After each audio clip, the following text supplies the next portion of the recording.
In a quiet, dusty village tucked far from paved roads and busy cities, a small child rose before dawn every single day.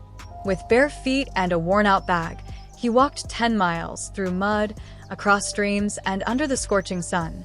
Not to play, not to work, but to learn. His determination was his compass, and education was his dream. While the world rushed on elsewhere, he pressed forward alone, his steps echoing a silent plea for opportunity. Most would never know his name. Most would never see his struggle. But one day, someone did. A stranger, passing through by chance, watched the child's journey and was moved not just by the distance he walked, but by the fire in his eyes. That moment, when compassion met courage, sparked a chain of events that would change everything. What happened next didn't just transform the child's life. It rewrote the destiny of an entire village. This is the story of how one act of kindness became a bridge between despair and hope, and proved that even the smallest soul can inspire the greatest change. Every morning, before the roosters even crowed, Ao rose from his thin straw mat on a dirt floor, rubbed the sleep from his eyes, and prepared for a journey that would test the limits of any adult, let alone a young child. With no breakfast to eat and no lunch to pack, he tied the frayed laces of his sandals, each step already worn from countless miles, and stepped into the early morning fog. The path ahead was rough. He had to cross narrow trails, muddy fields, and dry riverbeds, sometimes even encountering snakes or hostile weather. But despite it all, he pressed on, because at the end of that long, exhausting road was a school, a place of learning, a place where dreams still had a chance to grow. For Ao, education wasn't just an opportunity, it was survival. In a village where the future was often swallowed by poverty, where young boys were pulled into manual labor before they reached their teens, school represented something different. It was a beacon of light in a world filled with hardship. He had seen what happened to others who gave up, how their eyes dimmed with hopelessness, how their hands grew calloused before their time. But Ao was different. He didn't just want a better life. He was willing to walk 10 miles every single day to fight for it. His journey was more than physical. It was deeply symbolic. It was the very definition of determination. This wasn't a tale of convenience or comfort. Ao never complained about the long walk. He didn't ask for sympathy. He simply walked, and with each step, he carried the weight of his family's hopes, his own ambitions, and the silent dreams of every child in his village who couldn't make that journey themselves. What makes Ao's story so powerful isn't just the distance he covered, but the purpose that fueled him. He was a child with a vision far greater than his circumstances, a heart stronger than the miles ahead, and a spirit that refused to surrender, even when the road was long, lonely, and unfair. Ao's village, nestled deep in the rural outskirts, looked like a place the world had passed by. There were no paved roads, no vehicles, no clinics, and certainly no school buildings within reach. The houses were made of sun-baked mud and scraps of tin. The nearest clean water source was nearly an hour away. Life here was defined by scarcity of resources, of opportunity, and of hope.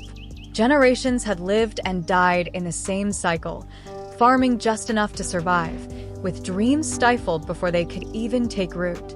The modern world, with its internet and innovations, felt like a distant myth that didn't apply to them. Education was a luxury, not a right, in this part of the world. The nearest school was miles away, too far for young children to attend daily and too underfunded to offer consistent support. Most families had no choice but to send their children to work in the fields or help at home. For many parents, the idea of sending a child to school, especially one so far, felt dangerous, impractical, or even pointless. They had grown up without it and survived. Why risk everything for something they had never known? This mindset wasn't rooted in neglect. It was born of generations of disappointment and the harsh reality of survival. Yet, amidst this setting of despair, children like Ao stood out. They refused to accept that their story had to end where it began. The village may have been forgotten by governments, charities, and development plans, but it hadn't been forgotten by its children. They still dreamed. They still believed. And for Ao, each morning trek through the wilderness was not just a commute. It was an act of resistance against a legacy of being overlooked.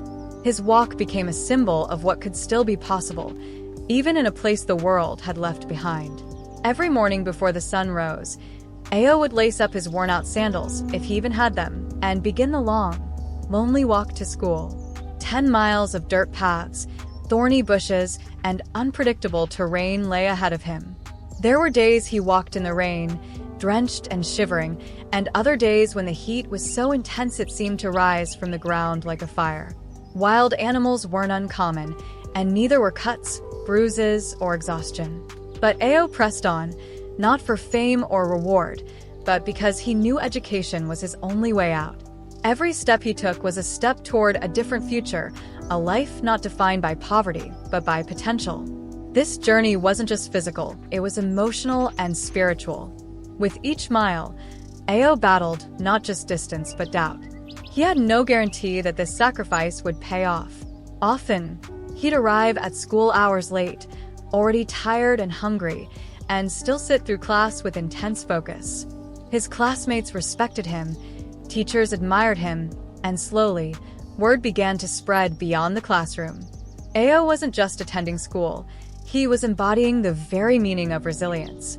In his silent determination, he was shouting a message to the world.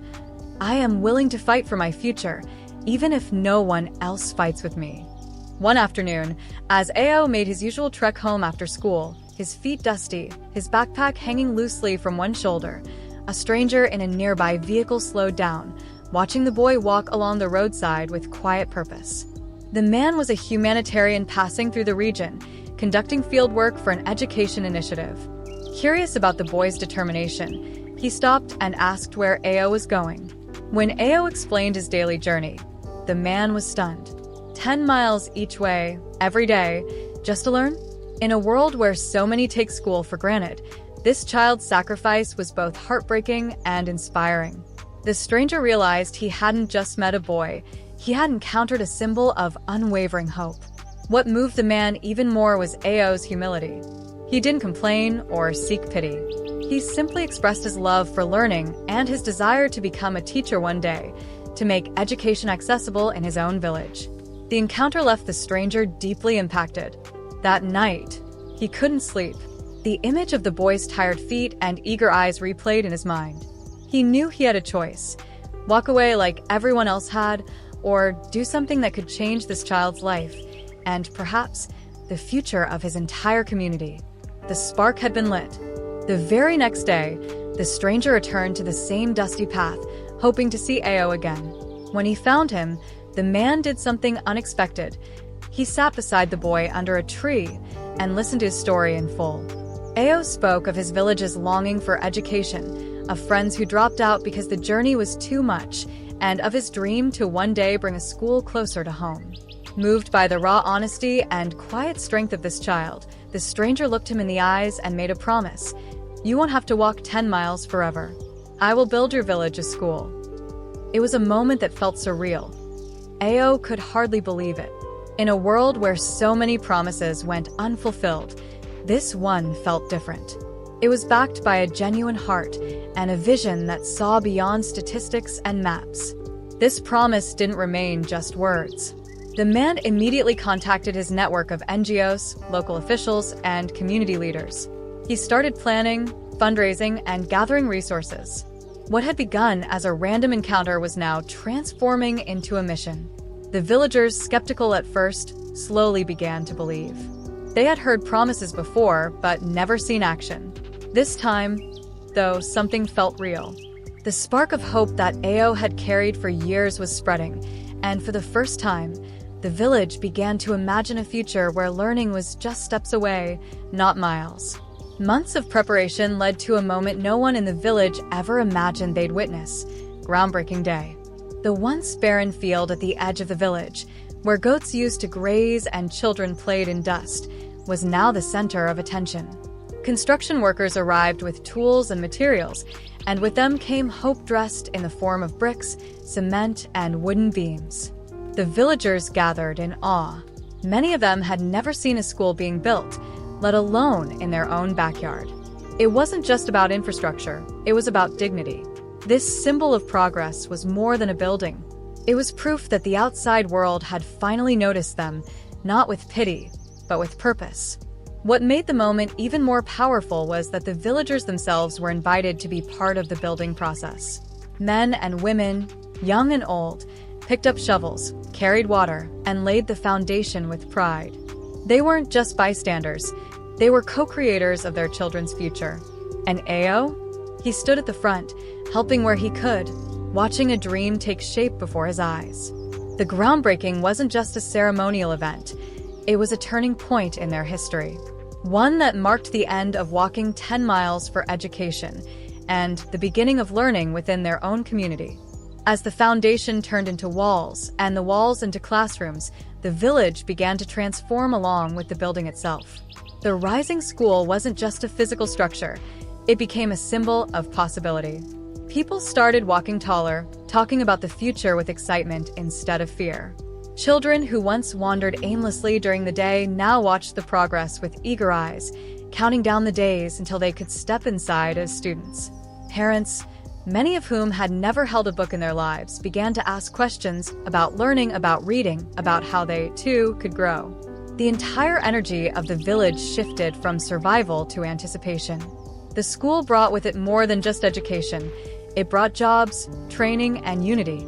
Villagers who once had to travel long distances to find work were now employed locally to assist in the construction. Young people picked up valuable skills in carpentry, painting, and masonry. Even those not directly involved in the building offered meals, carried supplies, or organized the workflow. The project wasn't just for the village, it was with the village. This shared effort fostered a new sense of pride and ownership. It wasn't Daniel's school, it was their school. And as each brick was laid, so too was a foundation for a stronger, more connected community. The opening of the school didn't just change the landscape of the village, it began to shift deeply rooted cultural norms as well. For generations, the idea of educating girls had been overlooked or dismissed. Girls were expected to help at home, care for siblings, and prepare for marriage at an early age. But now, with the school standing proudly in the heart of the village, the conversation began to change. Parents saw classrooms not just filled with boys, but with girls sitting at desks, raising their hands, and learning with confidence. What once seemed unimaginable was now a daily reality. Girls wearing uniforms, reading aloud, and dreaming big. This inclusion sparked a quiet but powerful revolution. As girls excelled in their studies, their families began to see their potential in a new light. Mothers who had never had the chance to go to school felt proud watching their daughters achieve what had once been impossible. Fathers who once doubted the value of educating girls now spoke proudly of their daughters' ambitions. The girls themselves walked differently, shoulders straighter, eyes brighter. Education gave them more than knowledge. It gave them identity, voice, and power. And as they stepped confidently into the classroom, they were also stepping into a future where they could lead, contribute, and thrive. The impact of the school began to spread far beyond the classroom walls. It became more than a place for children to learn. It evolved into a powerful community hub. Adults who had never been to school started attending evening classes, learning to read, write, and manage finances. Farmers were invited to sessions on sustainable agriculture, while mothers learned about nutrition and hygiene. The school building transformed into a space of continuous growth for everyone in the village, not just the children. It was no longer just a school, it was the beating heart of community empowerment. This ripple effect created an entirely new atmosphere in the village. Hope, once a rare visitor, had become a permanent resident. Families began to dream together, plan together, and work toward a better future. The lessons learned in the classroom began to influence everyday life, from smarter farming techniques to healthier children and stronger family bonds. The stranger who had once arrived quietly had not only helped one child walk a shorter path to education, but had also shortened the distance between an entire village and their dreams. The school lit a spark that became a wildfire of possibility, reaching every corner of the community. What began as a single act of kindness, a stranger helping one child, has now become a lasting legacy. The child who once walked 10 miles every day is no longer just a symbol of struggle, but a symbol of strength and change. That child's journey inspired a movement, and the school that was built as a result now stands as a permanent reminder of what is possible when compassion meets action. The stranger didn't just shorten the child's walk, he extended the reach of hope to generations that followed. Former students have returned as teachers, mentors, and leaders, continuing the cycle of giving and growth. The legacy of this story is not just the building itself, but the mindset it created. It proved that real change doesn't always require grand gestures. Sometimes, it begins with one person paying attention. The village that once lived in isolation and hopelessness now thrives with ambition, unity, and resilience. The story of the child and the stranger is now passed down as a lesson to young ones, that even the longest, hardest roads can lead to something beautiful, and that one act of care can echo through time, changing not just one life, but an entire future. And so, what began as one child's quiet determination turned into a wave of transformation, proof that even the most forgotten places can shine when given a chance. It didn't take millions or governments or fame. It took a stranger who chose to see, to care, and to act. This story is not just about a child who walked 10 miles. It's about what happens when hope refuses to give up and when kindness steps in to meet it. Imagine the change we could create if we each decided to be that stranger, that spark, that shift in someone's journey. Because sometimes the greatest gift you can give is simply to believe. If this story touched your heart, share it. Be part of the impact. And remember, hope walks until it finds a way.